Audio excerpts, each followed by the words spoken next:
Hi friends, welcome to my channel. இன்றைக்கி நம்ம சேனலில் ஒரு சூப்பரான செம டேஸ்டான ரொம்ப ஹெல்த்தியான குழந்தைங்களுக்கு பிடிச்ச மாதிரி எப்படி ஒரு ஆம்லெட் போடலாம் அப்படின்ட்டு பார்க்கலாம். அதுக்கு முன்னாடி என் சேனலை சப்ஸ்கிரைப் பண்ணலைன்னா மறக்காமல் சப்ஸ்கிரைப் பண்ணி பக்கத்தில் இருக்கிற பெல் ஐக்கானையும் ப்ரெஸ் பண்ணி வச்சுக்கோங்க. அப்போ தான் நான் போடுற எந்த ஒரு வீடியோவையும் மிஸ் பண்ணாமல் பார்க்கலாம். இன்றைக்கி நான் முருங்கைப்பூ வச்சு ஒரு ஆம்லெட் போட போகிறேன். அதுக்காக நான் முருங்கைப்பூவை நான் பறித்து எடுத்துக்கிறேன். இங்கே வின்டர் சீசன், ஸோ அதனால் செடிகள் எல்லாமே சரியாக வளராது, பூவெல்லாமே கொட்டிடும். அதனால தான் சரி ஆம்லெட் போடலாம் அப்படின்னு சொல்லிட்டு எப்போவுமே நான் முருங்கைப்பூவிலேருந்து ஆம்லெட் போடுவேன் நான். இப்போ ஆம்லெட் போடுறதுக்கு முருங்கைப்பூவை பறித்து எடுத்தாச்சு. வாங்க இப்போ வீடியோக்குள்ளே போகலாம். இப்போ ஆம்லெட் போட என்னென்ன தேவையான பொருட்கள் அப்படின்ட்டு பார்க்கலாம்.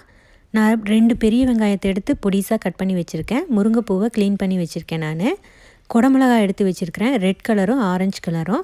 பொடிசாக கருவேப்பிலை கட் பண்ணி வச்சுருக்கேன். பொடிசாக கொத்தமல்லி கட் பண்ணி வச்சுருக்கேன். 2 எக் எடுத்திருக்கேன். இப்போ ஒரு பவுலில் நம்ம எக்கை உடச்சி ஊற்றிக்கலாம். உங்களுக்கு எத்தனை எக்கு வேணுமோ அவ்வளோ யூஸ் பண்ணிக்கோங்க. இப்போ எக்கை உடச்சி ஊற்றியாச்சு. இந்த மாதிரி ஒரு விஸ்கு வச்சு நல்லா மிக்ஸ் பண்ணிடலாம்.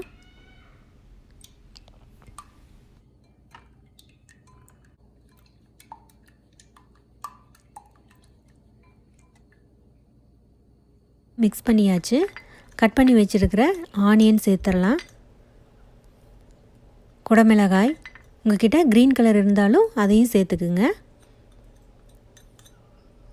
பொடிசாக கட் பண்ண கருவேப்பிலை, கொத்தமல்லி தழை சேர்த்து முருங்கைப்பூவை நான் பொடிசாக கட் பண்ணி வச்சுருக்கிறேன், அதையும் சேர்த்துடலாம். தேவையான அளவு சால்ட்டு, காரத்துக்கு மிளகுத்தூள் ஆட் பண்ணியிருக்கேன். இதை நல்லா மிக்ஸ் பண்ணிடலாம். குழந்தைங்களாம் முருங்கைப்பூவெல்லாம் சாப்பிட மாட்டாங்க. ஸோ இந்த மாதிரி நம்ம ஆம்லெட்டாவோ இல்லை வேறு ஏதாவது துவையலாவோ ஏதாவது ஒன்று செஞ்சு கொடுத்தோம் அப்படின்னம்னா குழந்தைங்களுக்கும் ரொம்ப ஹெல்த்தியான ஃபுட்டு இது.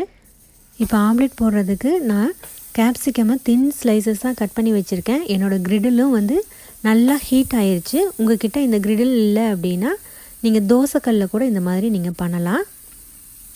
இதில் நம்ம கொஞ்சமாக ஆயில் விட்டுக்கலாம்.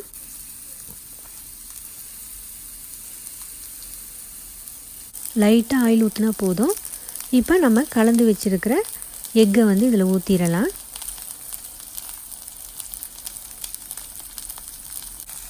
பார்க்குறதுக்கே எவ்வளோ கலர்ஃபுல்லாக இருக்குது. இந்த மாதிரி குழந்தைங்களுக்கு நம்ம டிஃப்ரெண்ட்டாக ஏதாவது செஞ்சு கொடுத்தோம் அப்படின்னம்னா குழந்தைங்களும் ரொம்ப விரும்பி சாப்பிடுவாங்க.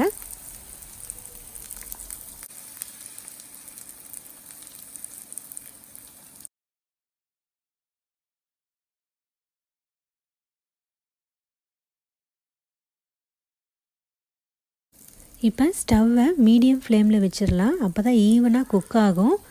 ஹை ஃப்ளேமில் வச்சா தீஞ்சு போயிடும். அதுக்கப்புறமா ஒரு டிப்ஸ் சொல்கிறேன் கேளுங்க. என்ன அப்படின்னா, நம்ம ஆம்லெட் ஊற்றும் போது இந்த மாதிரி கரெக்டான ஷேப்பில் வரணும் அப்படின்னம்னா நீங்கள் ஹை ஃப்ளேமில் வச்சுட்டு நீங்கள் ஊற்றுனீங்க அப்படின்னா கரெக்டான ஷேப்பில் வரும் உங்களுக்கும் இதே மாதிரி. இப்போ ஒன் சைடு வெந்துடுச்சு. இதை திருப்பி போட்டுடலாம். பாருங்கள் எவ்வளோ ஈவனாக நல்லா குக் ஆகிருக்குது. ஏன்னா அந்த குடமிளகாவும் வேகணும் இல்லைங்களா, அதனால் நம்ம மீடியம் ஃப்ளேமில் வச்சு குக் பண்ணணும்.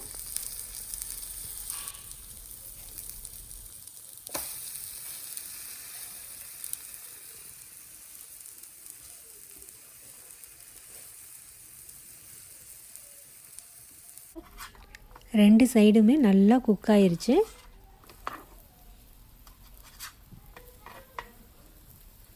அவ்வளோதான், நம்மளோட சூப்பரான கேப்சிகம் ஆம்லெட் ரெடி ஆகிடுச்சு. இதை ஒரு பிளேட்டில் நம்ம மாற்றிடலாம். அவ்வளோதாங்க, நம்மளோட சூப்பரான ரொம்ப டேஸ்டான ஹெல்த்தியான முருங்கைப்பூ ஆம்லெட் ரெடி ஆகிடுச்சு. இது பார்க்குறதுக்கே ரொம்ப கலர்ஃபுல்லாக எம்மியாக இருக்குது பாருங்கள். நீங்கள் இந்த மாதிரி குழந்தைங்களுக்கு டிஃப்ரெண்ட்டாக செஞ்சு கொடுக்கும்போது குழந்தைங்களும் ரொம்ப விரும்பி சாப்பிடுவாங்க. அவங்களுக்கு முருங்கைப்பூ ஆட் பண்ணியிருக்கிறது அப்படின்ட்டு கூட தெரியாது. ஸோ இந்த மறக்காமல் உங்கள் வீட்டில் நீங்கள் ட்ரை பண்ணி பாருங்கள். நீங்கள் நார்மல் தவாவில் கூட இந்த மாதிரி வெறுமனே ஆம்லெட் போடலாம். அந்த மாதிரி குடமிளகாவில் நீங்கள் டிசைன் பண்ணி வேண்டாம் அப்படின்னா நீங்கள் இந்த மாதிரி தவாவில் போட்டு நீங்கள் சாப்பிட்டிங்கன்னா அதுவும் ரொம்ப டேஸ்ட்டாக இருக்கும். இந்த வீடியோ உங்களுக்கு பிடிச்சிருந்ததுன்னா லைக் பண்ணுங்கள். இந்த ரெசிப்பியை நீங்கள் ட்ரை பண்ணி பார்த்துட்டு கமெண்ட் பாக்ஸில் எப்படி இருந்தது அப்படின்ட்டு கமெண்ட் பண்ணுங்கள். உங்கள் ஃப்ரெண்ட்ஸ் அண்ட் ஃபேமிலிக்கு ஷேர் பண்ணுங்கள். அப்படியே என் சேனலை சப்ஸ்கிரைப் பண்ணலைன்னா மறக்காமல் சப்ஸ்கிரைப் பண்ணுங்கள். ஓகே ஃப்ரெண்ட்ஸ், நான் மறுபடியும் இதே மாதிரி சூப்பரான வேறொரு ரெசிபியுடன் உங்களை சந்திக்கும் வரை நன்றி, வணக்கம்.